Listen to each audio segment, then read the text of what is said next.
So, again, a chance with perseverance.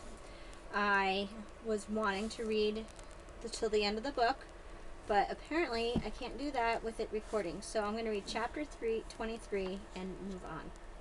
Move it, move it, move it, instructed Rip Red, herding them all from the open bank and into a tunnel. He forced them along for a few minutes until they were well out of sight and hopefully out of smell of the tunnel entrance.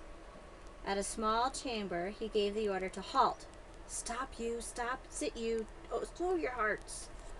Wordlessly, the remaining members of the quest sunk to the floor of the tunnel. Gregor sat with Temp, but back to the others. He pawed at Temp's back, found Boots' hot little fingers, entwined them with his own. He had almost lost her for good. She would never have had the chance to meet their dad or get back to his mom's arm or play in the sprinkler with him and Lizzie or do anything ever again. He did not want to look at the rest of the questers. Every one of them would have watched Boots and the crawlers fall into the river to stop the rats. He had nothing to say to them. And then there was Tick, brave little Tick, who had flown into the face of an army of rats to save his baby sister. Tick, who never spoke much.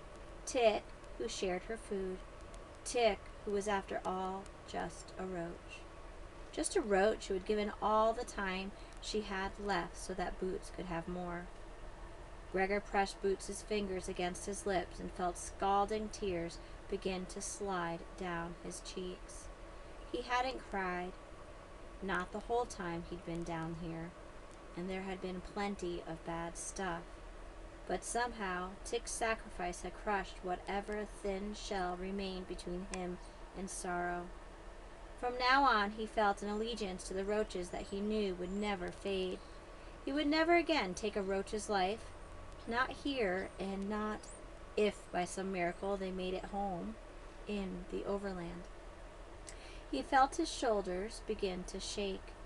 Probably the others thought he was ridiculous, crying over a roach, but he didn't care. He hated them. He hated them all.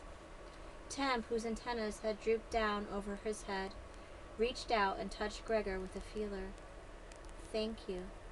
To weep when Tick has lost time. Boots would weep too if she weren't. Gregor couldn't go on as another wave of sobs swept over him. He was glad Boots hadn't witnessed Tick's death. She would have been so upset, and she wouldn't have understood it.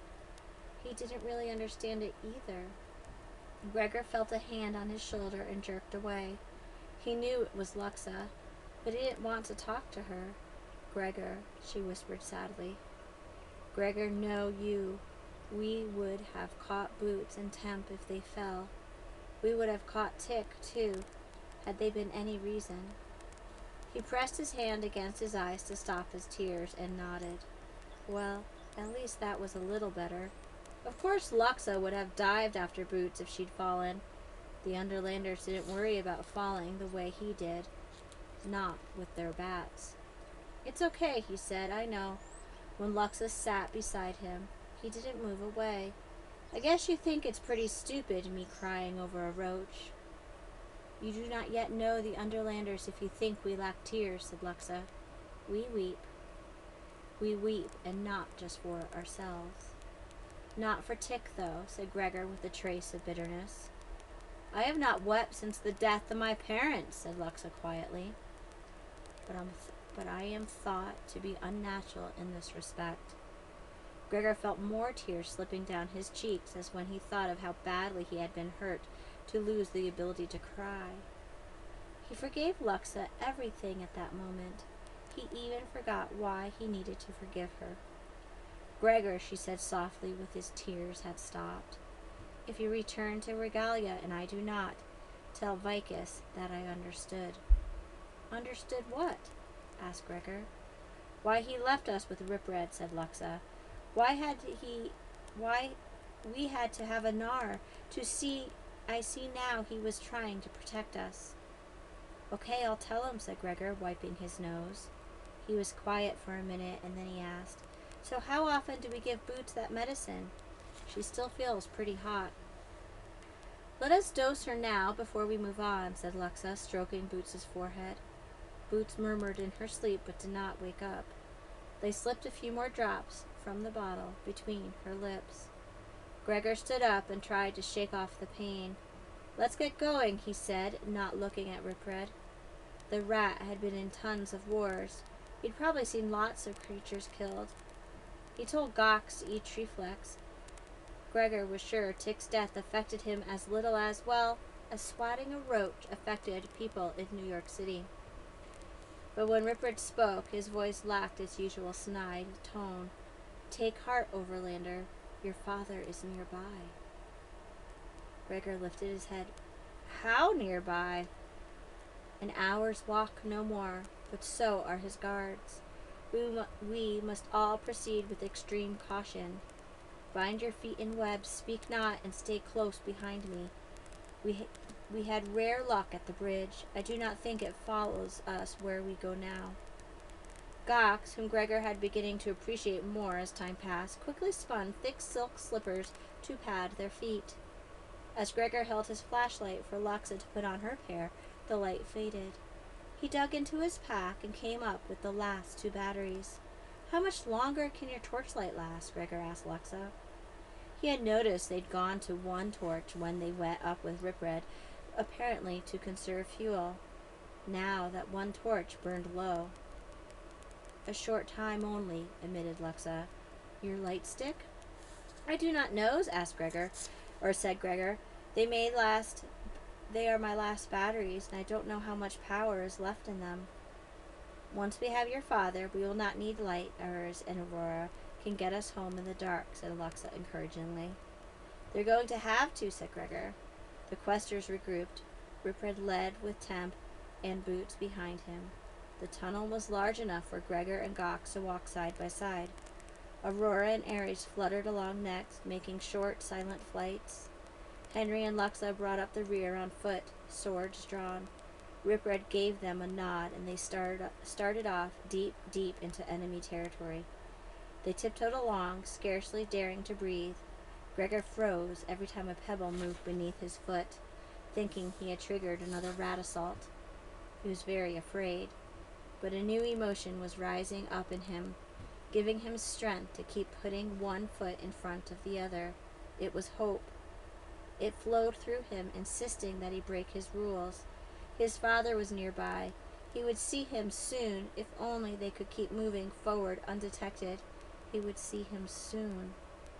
When they had been creeping along for about half an hour, Ripred suddenly stopped at a bend in the tunnel.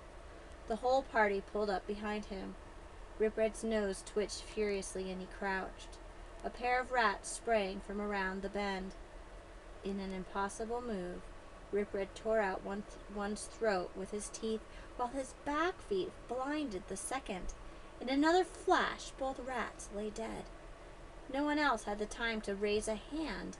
Ripred's defense confirmed what Gregor had suspected the first moment he looked into his eyes. Even among rats, Ripred was lethal. Ripred wiped his muzzle on one of the dead rats and spoke in a whisper. Those were the guards to this passage. We are about to enter open space. Stay against the wall, single file, for the earth is unstable and the fall immeasurable. Everyone nodded numbly, still stunned by his ferocity. It's all right, he added. Remember, I am on your side. Around the bend of the tunnel was the opening. Ripred made a right turn, and they peeled off in single file behind him. A narrow path led along the side of a canyon.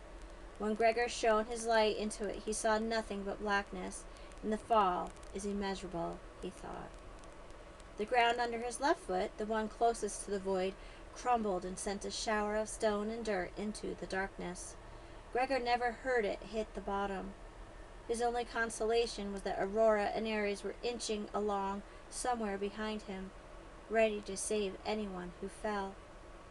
After about 50 yards, they reached the more solid ground that fanned out from one end of the canyon. A natural arch of stone framed a wide road, worn smoothly by many rat feet. Ripred picked up speed as they crossed under the arch. Gregor felt that any protection the terrain had given them was gone. Rip Red, Temp, Gox, and Gregor raced down the road. Luxa and Henry had instinctively taken to the air. Gregor felt as if Rat's eyes must be burning at them from every crevice. The path ended abruptly at a deep circular pit with walls as smooth as ice. A faint light burned in the pit, revealing a furry creature hunched over a stone slab, fiddling with something. At first, Gregor raised a warning hand. He thought it was a rat. Then the creature lifted his head. Gregor recognized what was left of his father. Ooh, and I'm going to stop there, boys and girls.